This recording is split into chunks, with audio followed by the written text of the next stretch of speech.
Now, most of us try to do our bit for the environment these days, whether it's recycling more or taking the bus instead of the car. Well, now in our quest for a greener lifestyle, students in the Midlands have built a zero-carbon house run entirely off solar energy. The students hope their design will have mass appeal and help the UK meet its target of cutting greenhouse gas emissions by 80% by 2050. They've been showing the Eco House off at an international competition in Madrid, and David Chisnell went with them.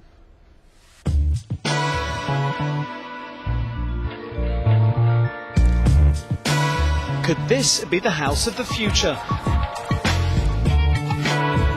A team of students from Nottingham University have spent the last 2 years designing and building their zero-carbon two-bedroomed home. On show at an international competition in Madrid to find the world's most energy-efficient and eco-friendly house, the group hope this could be the blueprint for new homes being built. By 2016, all houses should be code level 6, which means zero carbon, and which effectively means they power themselves. So this house is powered by solar panels, and that's really possible because it's so energy efficient. Well, the team from Nottingham University have built the house with the mass market in mind, so that a house like this could soon be built in a street near you.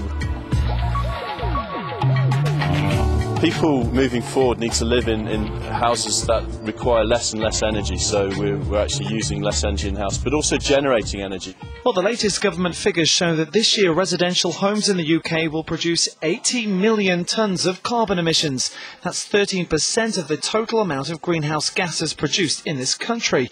By 2020, the target is to cut that by a quarter to 60 million tonnes. So what does the Nottingham House have that could help make that reduction possible? One of the key things about this house is that it's energy efficient enough to be powered entirely by the solar panels on the roof, which means that you get much lower bills than a normal house. This is the PDEC system, the passive downdraft evaporative cooling system. Hot air is brought through the roof light at the top of the double height space. The water vapour cools the air and drives it down through the double height space to the ground floor, which cools down the house. This is a plastic film which is similar to the one used on the Eden project, but for this project this is the first ever application of this new material, which lets through 95% of the light but stops most of the heat actually getting to the building. Shower water is stored in this tank and is used to flush the toilets, saving us a lot of water usage.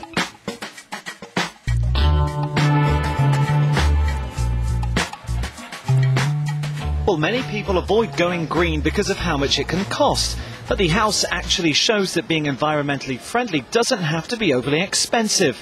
It costs £150,000 to build, and recent tests carried out by the university team show that on average it uses nearly half the amount of water per person for a house of a similar size.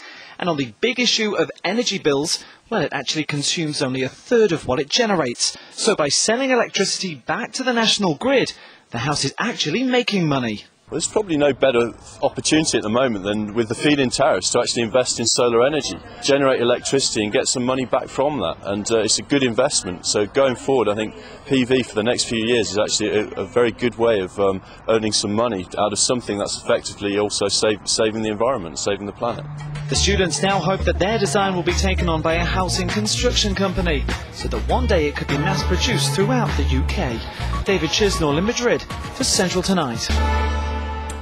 All in aid of climate change. And speaking of which, tomorrow we'll find out how the students battled against the elements to get their zero-carbon home ready to face the competition.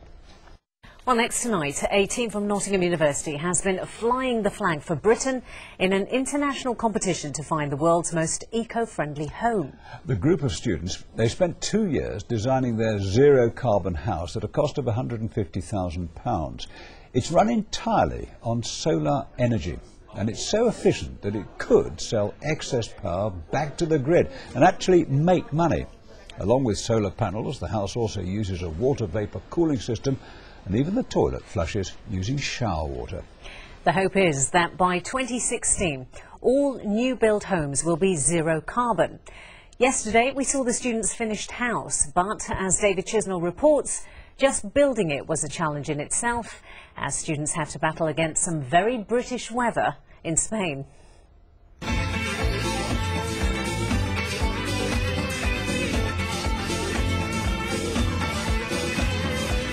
17 universities from 3 continents have all gathered in Spain to go head-to-head at this year's solar decathlon. The aim is to build the world's most eco-friendly house, and the teams will be monitored on the amount of energy they use. Nottingham University are representing the UK with their entry, which has been designed and built by 45 students over the last 2 years. But as the team arrive in Madrid and start to build their house ready for the competition, it appears they've brought some British weather with them.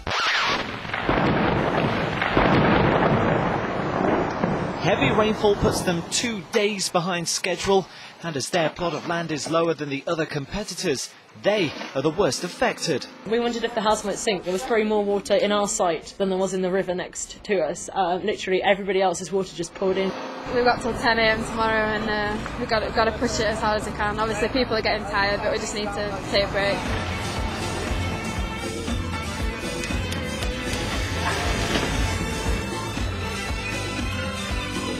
The original deadline for completion has been and gone, but because the weather was so bad here over the past few days, they've actually been given an extension.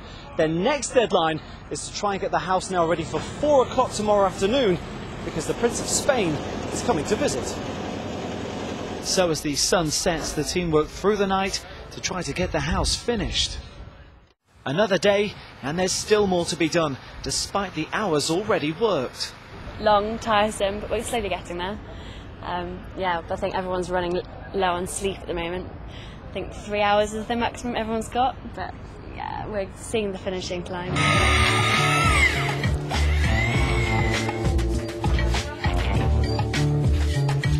Unfortunately, the house isn't complete enough for the Prince to visit, and as the opening ceremony takes place, work to get it finished and just entered into the competition is still ongoing. Even their rivals have sympathy for the team. Not stay for 2 or 3 days. You can notice everyone's t-shirt is very dirty now. It's a proof for hard work. Working around the clock, the team just make it. The house is ready enough and allowed to enter the competition and open to the public.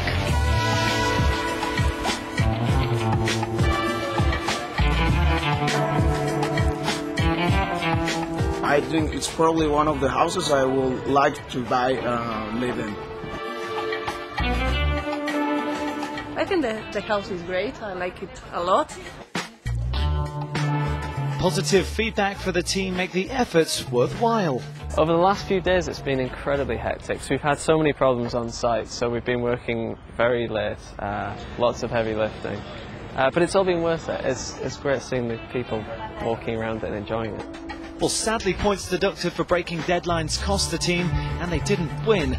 But after battling the weather, it's a tribute to their hard work just to get the house ready to be entered into the competition, and it's been an experience none of them will ever forget. David Chisnall in Madrid for Central Tonight. And they were completely tired after that, weren't they? It's very much like real house building, isn't it? Never quite meet the deadlines.